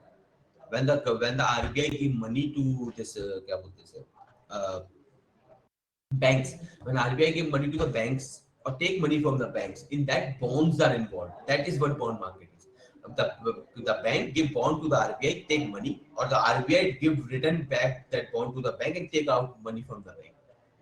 That is how repo and reverse repo things work. The rate that is imposed is reverse repo rate, and that is how repo and reverse repo work, and that is how the money in market changes. Okay, but this statement is saying that these kind of market are very strong in US, not in India, and that is why the transmission of monetary policy is weak. So 3 points are clear ना? Food का point हो गया because of the vagaries of climate. Fuel का point change हो गया because of the political scenario and wars and all. And third point is transmission of policy through bond market. That is also good. तो तीनों point clear है कि why India में inflation targeting is very hard.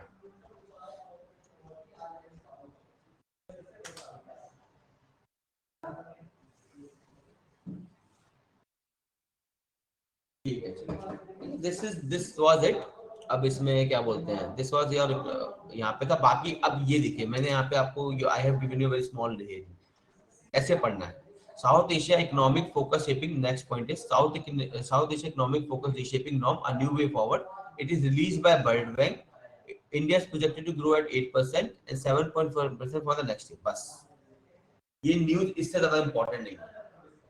If you go in detail, if you go in detail, what were the component used in this report, what were their weightage, how India was evaluated, कोई जरूरत नहीं है, you're wasting your time. UPSC will never ask such detail. At most UPSC may use this in prelims. In prelims there would be a question asking South Asia Economic Focus Reshaping Norm has been published recently. Which of the following institution published this? The answer is World Bank. And this line I have picked for mains.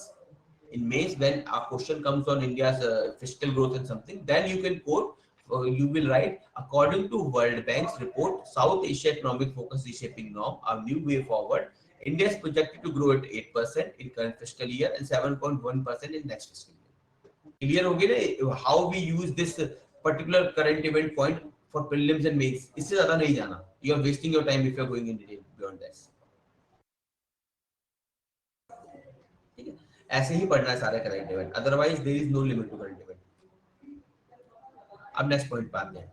Next point है solar energy targets. India has set a target of 100 gigawatt, we all know that. There is something called as India has a national solar programme. I have listed this thing. It would be taught in environment basically. There is a programme called national action plan on climate change. ठीक है, it's government programme. It has various scheme listed in it. Under that is one scheme which is known as the National Solar Program, also known as Jawaharlal Nehru Solar Yojana type. ठीक है, you will study that in the environment. I'm giving you a glimpse of it. So under NAPCC, the National Solar Program is there. Under National Solar Program, we have 100 gigawatt of target by 2022. But the recent news is India is likely to miss that target. ठीक है, what is India's solar policy? Since 2011, India's solar sector have risen at roughly 59% from 0.5 gigawatt to 55 gigawatt by 2021. The government currently target 100 gigawatt by 2022 है, basically 2021-2022 है ये, ठीक है, but and 330 gigawatt by 2030. This is the government target, but the recent reports suggest that India is likely to miss this target. ठीक, अब इसमें all of a sudden this is the news. Now come to the link. For link you need to know NAPCC from environment subject, your environment syllabus. What is NAPCC? What are its provisions? Currently, if you do not know, it's okay. I'm just giving you a reference. I've taught you the news. Now the link. What is National Solar Mission? And what is various forms of energy like water, coal, आपका electricity, nuclear, ठीक है, solar, what these different forms of energy, what is their ratio, what are their contribution, ये सारा आपका environment में cover होना चाहिए. I'll give you a link. अब ये issue है, these are the issue. What is the issue with solar program in India is first is battery technology. Currently we do not have proper battery system that can store energy that is taken from the solar panel for a longer time. तो उस पर research चल रही है. A lot of programs around the world are taken care of to develop a better technology, to develop a better battery technology. So this is one problem. Second is cost. The solar, for example, solar car, you know. For example, your electric vehicles are costlier than your normal vehicles. That's why people are not buying them. Same goes with solar. Though the solar technology is increasingly becoming cheaper and cheaper and cheaper, but it still will take time. So currently, it is very costly at initial phase. When you install this big mega solar power project, it becomes very costly at initial phase. In longer perspective, if you see, that is cheaper, but initially it's very high. That's why it is not easy for everyone to do that. Third is innovation. But innovation, because not every area is suitable for solar energy. In some areas, for example, in hilly areas, you can get proper sun rays aa jati hai. But if you are on the flanking side, on the downside of the a mountain, you will not get solar energy there. There are dark spots, and apart from that, there may be rain, there may be cloud. So this is the problem. So in solar energy, we have to do innovation so that we can ensure it can be widely used. Currently, electricity we have is coal based. Most of the electricity comes from coal based. That is easily available. You can establish coal plant almost anywhere, but you have to ensure supply of coal. Beyond that, you can establish almost anywhere. So that is the feasibility is of generating electricity there, but not here. So this is the one problem. Battery technology problem is there for storing electricity for longer time and using it at high peak. Cost problem is there. Innovation problem is there depending upon different topography and climatology problem. And pandemic problem is there. Pandemic problem, you understand, because there was pandemic, a lot of factories were shut down, and all of a sudden there is a increased cost of living. So a problem here, but this problem is very, I would say, contemporary. It may not stick for long, but these problems are big problem. They will stick for a longer time. तो clear है national solar programme हमारा target क्या था, हमने क्या achieve नहीं किया and क्या इश्यूज है.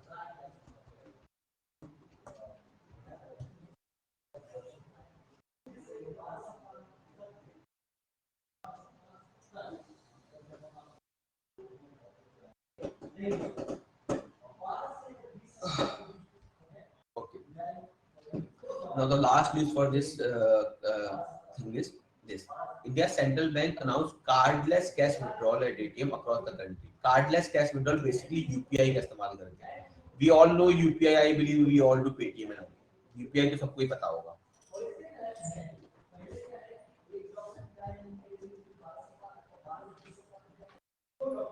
किसी को नहीं पता how UPI works तो बताइए कुछ. If anybody does not understand UPI, how UPI works. I'm talking from science and tech. This news, though it is in economics because it is economic in nature, but you can directly link it to science and tech. आपको पता होना चाहिए how the UPI technology works, who has evolved this technology.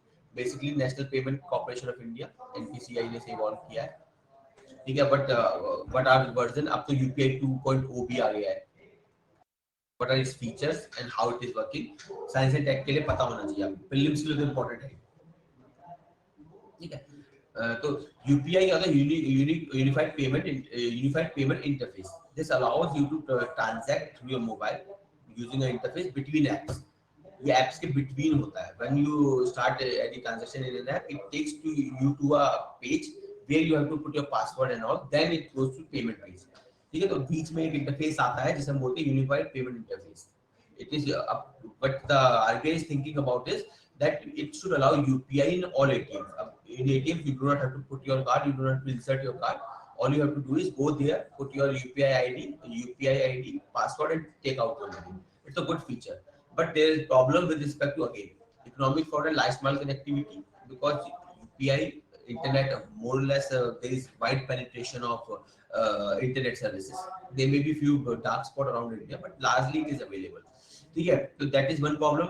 Last mile connectivity again economic survey I have mentioned from the perspective of same thing that inclusion exclusion error वाली बात because it is not suitable for everyone. ठीक है, the old people they may not be able to use it yet. And bank frauds. अभी क्या होता था, you have a plastic card, if there is no card in the ATM machine it cannot be used. Now you have UPI, if anyone has your UPI ID ना, तो बस UPI ID डाल, आपका password डाला, पैसे लेके चलता, ठीक है. That can also happen. So everything has its advantage, disadvantage. Once it would be implemented, it would be used. Now ये news है, आपके काम की नहीं है, मैं पहले बता रहा हूँ. If you read this, it is not suitable for you, it is not useful for you. ठीक है, यहाँ तक न्यूज थी, it is not useful for you for UPSC perspective. What is useful for you from UPSC perspective is what is UPI, what are its feature, किसने बनाया, क्या होता है UPI 2.0, link it to the bank frauds, link it to the last mile connectivity, link it to the other socio-economic problem, for example direct benefit transfer. ये आपके लिए important है, केवल न्यूज इम्पोर्टेंट नहीं है. क्लियर है?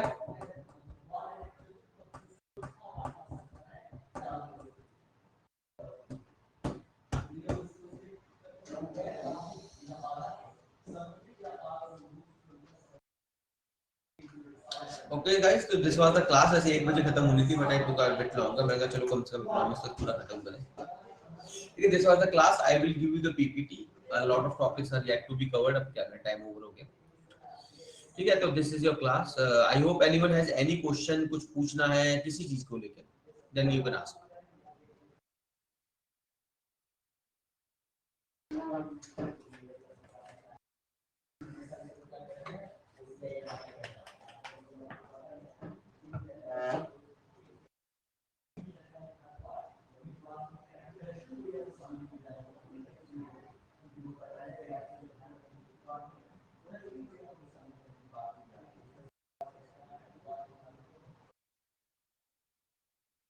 I believe you can also use your mic ना.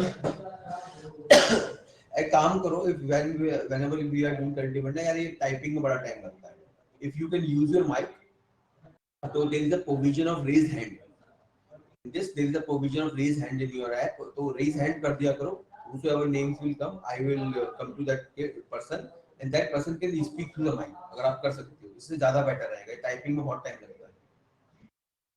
ठीक है, ज्यादा बेटर रहेगा ना, आप क्वेश्चन ज्यादा पूछ पाओगे. I would be able to interact with you more. मुझे भी अच्छा लगेगा when you will ask questions and always अपने थॉट्स प्रोसेस को आप लाओगे बीच में. ऐसे मजा नहीं आता अकेले अकेले बोलने. चलो कोई नहीं गाइस, ठीक है. If nobody has any question so far, तो हम रैप अप करते हैं आज का session. Sir I want to speak but mic आपके में विजिबल नहीं है, but there was a person who asked me a question. I think Farheen was there also. I don't know who asked. तो एक काम करो ना, इसके लिए यू आस्क द इंस्टीट्यूट से पूछो कि how you can ask a question through raising hand. ये याद रखिएगा, सब लोग माइक ऑन करके ना बैठे. Raise hand, I will come to you, then you will open your mic and ask. जैसे आई थिंक फरीन ने, I don't know who was there who asked the question. ठीक है, थोड़ा पूछ लेना what is the process, how you can do ask question through mic. अच्छा, full screen करना होगा. Next you can ask the institute, वो बताएंगे that is their function to assist you in the better classes. ठीक है, चलो guys, this overs our class for today. I will give you this PPT, आप उसे थोड़ा कर लेना. और बाकी जो नए credit, don't worry about that. मैं कोशिश करता हूँ लिंक बनाने की, but so that you can understand what is important for UPSC and what is not. The syllabus you do not know, the site sir मुझे नहीं पता है. I will give you a brief idea. Detail में जब syllabus होगा उस topic का respective faculty द्वारा, it would be dealt in detail. ठीक है, PPT I think institute supply करता है ना आपको. मुझे एग्जैक्ट कोई आइडिया है नहीं कैसे होता है. यहाँ पे प्लस आता है क्या, startup mode manage presentation share, इसमें आइडिया तो नहीं है. Institute, I believe the institute supplies you. Previous PPT भी I think the institute supplied it.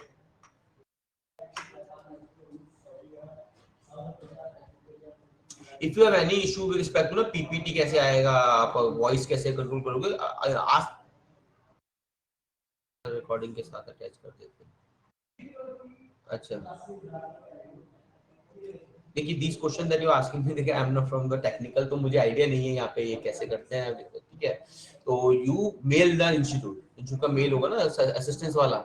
You mail them, ask them कि कैसे प्रोसेस होता है. They will give you entire detail, जो भी आपका टेक्निकल प्रॉब्लम जो भी है विद रिस्पेक्ट टू पीपीटी कैसे मिलेगी, आपका ये माइक कैसे ऑन होगा, You ask them, they will give you all details. उनको टेक्निकलिटी में यहाँ पे इतना नहीं है अभी, ठीक है. Mail them, contact with them phone, वो आपको असिस्ट करेंगे पूरी तरह से. चलो गाइस हैं. Okay, thank you very much to tolerate me to this far. Keep it interactive. Have a nice day. चलो bye. I am ending the session.